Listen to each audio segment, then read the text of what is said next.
સુરતના લિંબાયત વિસ્તારમાં ભારે વરસાદને પગલે નજીકની ખાડીમાંથી પાણી નીચાણવાળા વિસ્તારોમાં ઘૂસી ગયું છે. સ્થિતિ સંભાળવા માટે પાલિકા દ્વારા ડી-વોટરિંગ પંપ મશીનો મુકાયા હતા, પરંતુ શોકજનક રીતે મશીન ચલાવવા માટે જરૂરી એવા માત્ર 250 રૂપિયાના ટોલ પાના ઉપલબ્ધ ન થતા મશીનો કલાકો સુધી બંધ રહ્યા.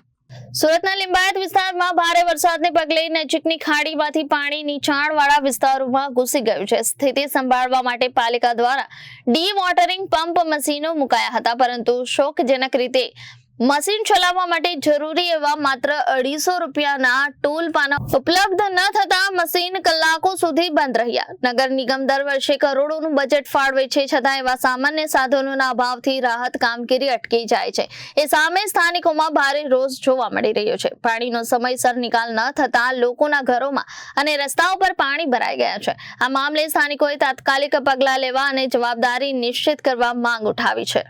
Reporter Arvind Rathod, Janadesh news, Surat.